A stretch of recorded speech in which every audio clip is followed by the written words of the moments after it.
জন্মাষ্টমীতে কী করলাম চলো তোমাদের সাথে শেয়ার করি। হ্যালো এভরিওয়ান, আমি বর্ণালী একটা নিউ মিনি ব্লগ নিয়ে চলে এসেছি।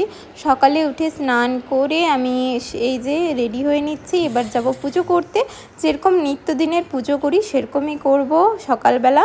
আর আমি আজকে গোপালকে স্নান করাচ্ছি, যেহেতু জন্মাষ্টমী বলে কথা, সুন্দর করে তো গোপালকে একটু সাজুগুজু করতে হবে।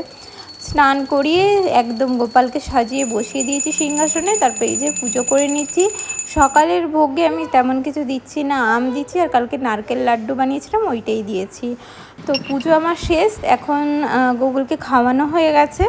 এবার আমি একটু আলতা, বাঙালি বলে কথা, একটু তো আলতা পরতেই হবে পুজোর দিনে। আলতা পরে আমি চলে যাব ঠাকুরের ভোগ রান্না করতে। একটু বেলায় আজকে ঠাকুরের ভোগ রান্না করে নেব, কারণ আমার অনেক কিছু ভোগ করার আছে।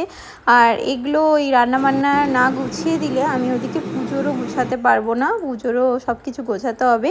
আর এই জন্মাষ্টমীর পুজোর ভিডিওটা আমি তোমাদের নেক্সট ভিডিওতে শেয়ার করব। এই ভিডিওটা কেমন লাগলো জানিও। দেখা হচ্ছে নেক্সট ভিডিওতে, বাই।